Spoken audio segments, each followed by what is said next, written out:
This is Carrie Johnson with the Iowa Department of Management, and this is a series of webinars to provide some guidance regarding submitting property valuation data to the Department of Management via our online system. Part one of this webinar series is just going to describe the system itself, how to access it, and provide some general overview. A few reminders for the 2020 valuations. You're going to be using the same Department of Management web-based application as you have in the last couple of years. Keep in mind too, though, that the budgets, your annual financial reports as a county, amendment processes, all these processes now are in the same portal as valuations. So the system itself has a slightly different look. If you're logged in as a county auditor, you're also going to see budget information. You're going to see annual financial report information, in addition to seeing valuation administration information. So just keep in mind that it's sort of one portal for all those types of information that you might need as a county auditor. The same type of information is uploaded using the same DAT file from your local software as previous years. That has not changed for 2020. And the application will still accept both 5- and 6-digit state tax ID numbers. So if you submit a file with 5 digits, it's just going to insert a 0 in the third placeholder. If you submit a 6-digit number, it will accept it as it is. So with the valuation system, county auditors have authority to access the system on the Department of Management website. You use an Enterprise A&A account ID as your method of access. And county auditors can also ask DOM to give other county staff members authority to access the system. So if you have staff members that do real estate and need to access the system, then please just let me know and we can provide you with the instructions on how they get an Enterprise A&A account ID and get set up with access to the system. We do highly recommend that you use the latest version of Google Chrome as your web browser when you're working in this application. We don't recommend Internet Explorer or any outdated versions of any other browsers. It's just not something where we can guarantee the performance of the system using those other types of browsers. So highly recommend Google Chrome and the latest version. Within the system, you will see an opportunity to view detailed instructions. These will feel similar to prior years, but there is an instructions document out there available under Help.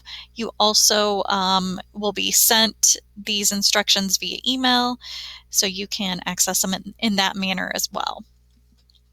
So to access the property valuation system, you'd go to what we call the county resource page, which is dom.iowa.gov/counties. And in the middle of the page, if you scroll down just a little, you'll see a series of blue buttons, and there is one called Submit Valuations, Budget, and AFR, and that's the system you need to log into. The Enterprise A&A screen looks a lot like this.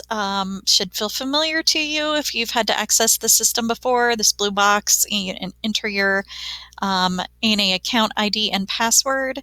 If you have any questions about things like changing the email associated with your account ID or password issues, you can access this help button, and that will assist you with a variety of different questions you may have about the Enterprise A&A account.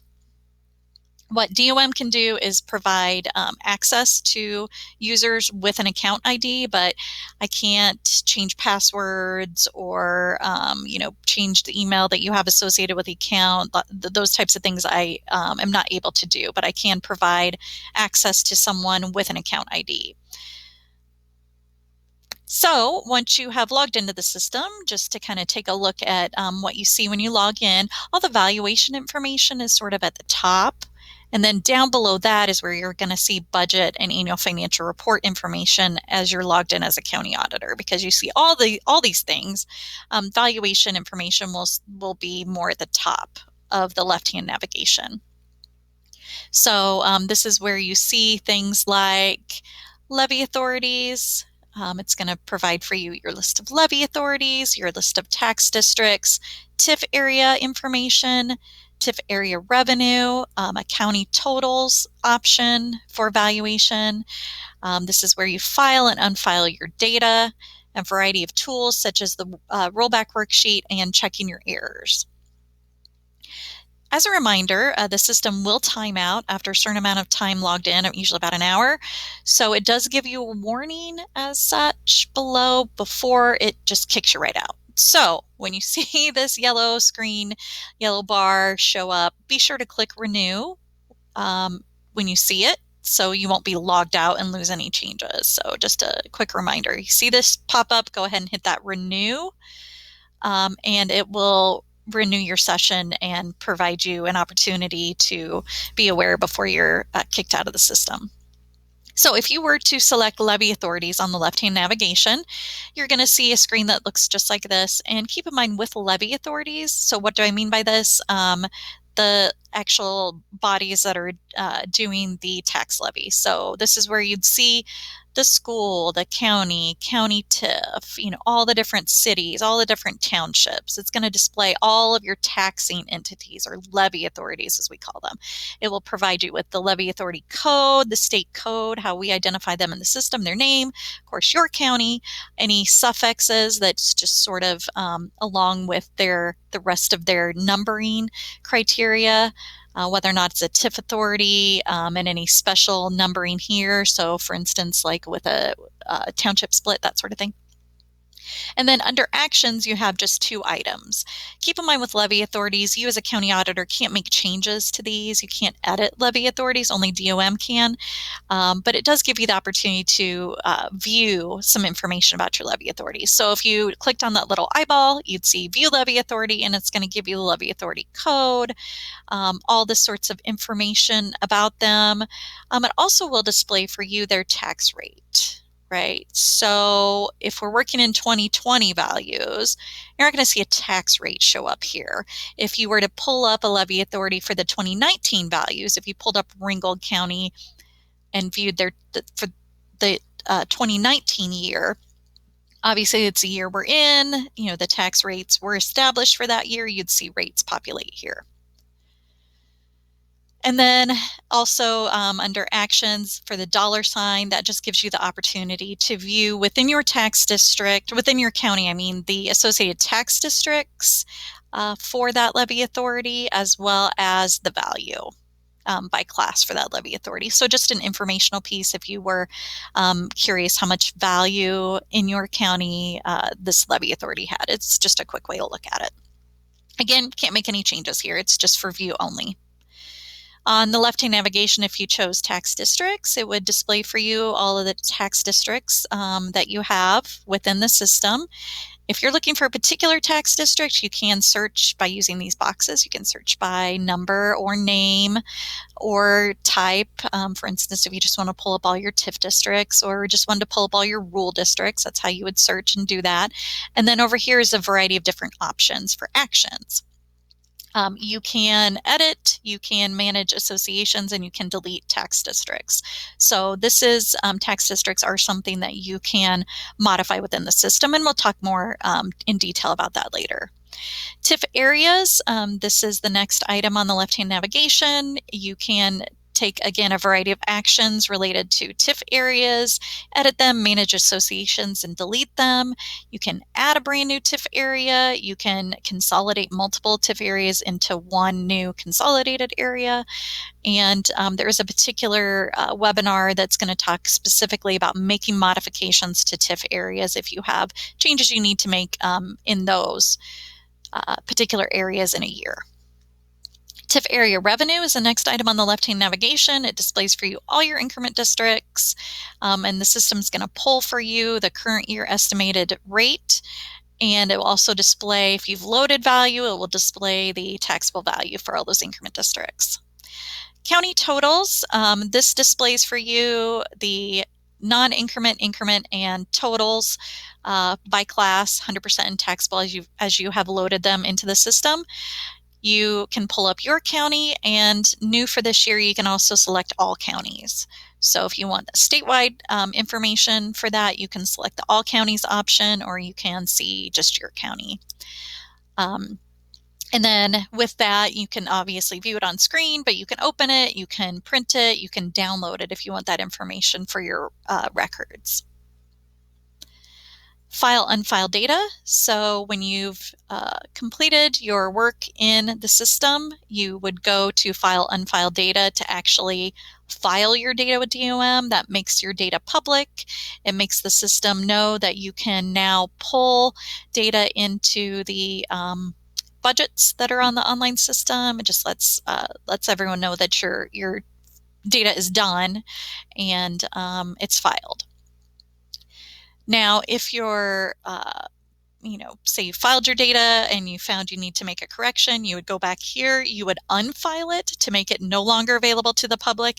It'll change your status to a work in progress. You can make your changes, and then you'd need to file again to make your data public once again.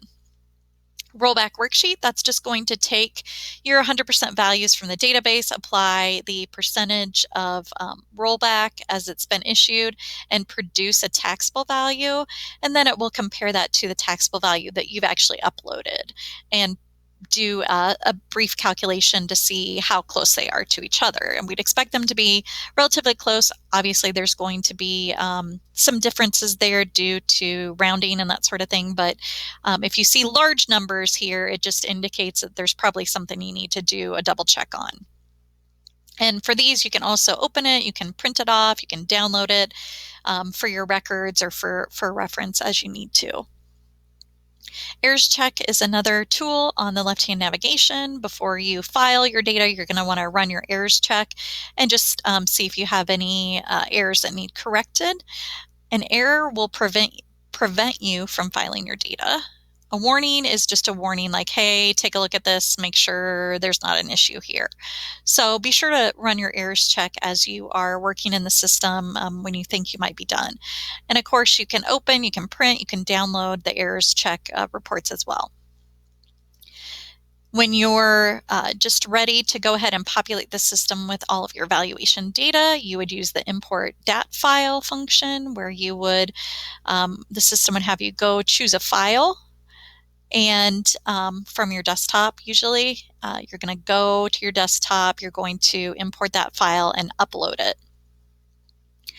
For reports, previously valuation reports were listed separately just as reports, but now since we have budget and annual financial report information in there, we sort of just reorganized the left-hand navigation a little bit. So we have a reports category, which then lists budgets, annual financial, and valuation reports as well.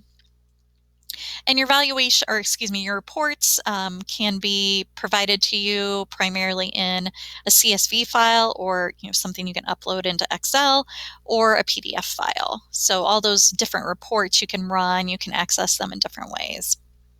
When you run a report, you're going to be selecting the year, the levy authority type, and then the particular levy authority that you want to run the report for.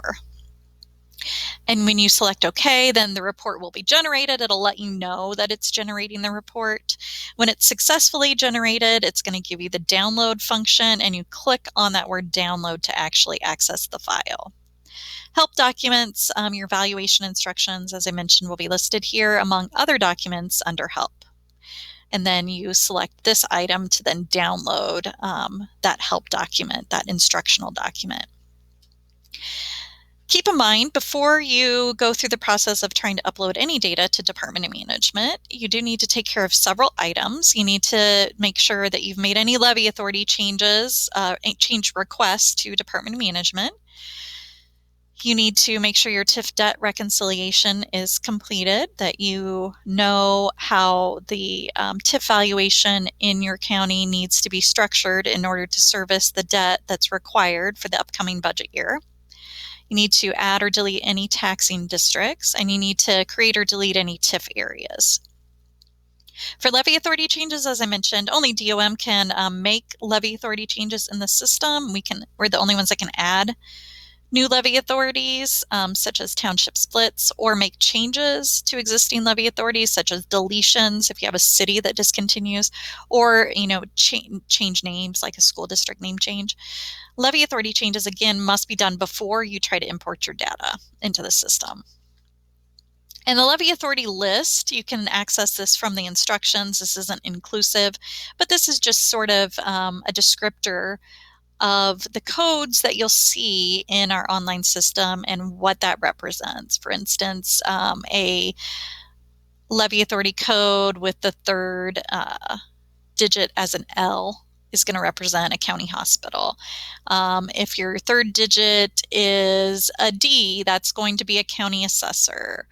Third digit is a C, that's going to be a ag extension district. Counties are only the 2 digits. Schools are a full number, no letters. Cities have a G in the third digit, just an example. So you can always take a look at the instructional document if you're curious what a levy authority code that you're looking at might represent.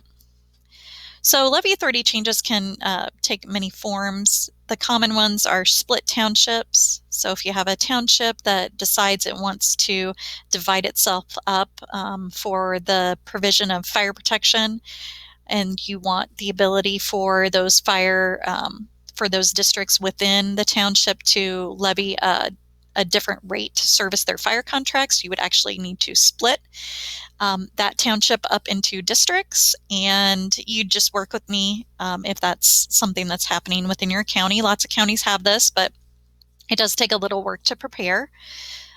There might be new levy authorities, so say like a new lighting district or something of that nature. You might have name changes. School districts would be the main name change that you might see. And there may be deletions, say like I said, a city discontinues.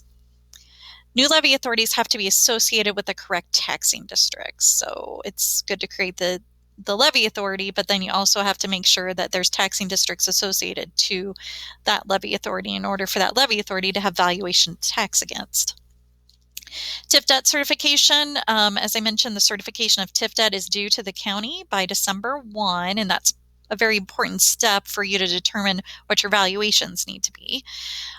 So they would certify the TIF debt to you by December 1, and the county completes TIF reconciliation forms and sends those out to TIF authorities as soon as possible after December 1. So they're going to communicate to you any new or changes to TIF debt by December 1, and you complete a reconciliation form that says, okay, this is where I understand your debt to stand as of this time.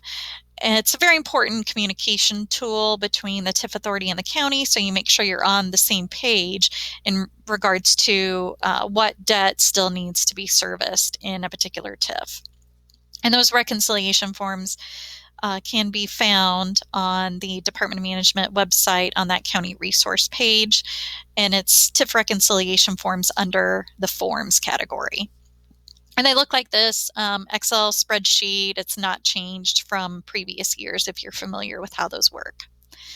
Property valuations are due to Department of Management and to all the levy authorities by January 1. Typically, counties will let their levy authorities know that they can access those values via the DOM online system. Valuations, once you file them as county auditor, they are populated into the budgets on the online system. Starting with the fiscal year 22 budgets, all budgets will be online except for schools. So schools will not be part of this online system for fiscal 22, but all the other levy authorities will be. If you have any questions at all about the valuation system, how to get access, or any questions as you're maneuvering within the system, please let me know. Thank you.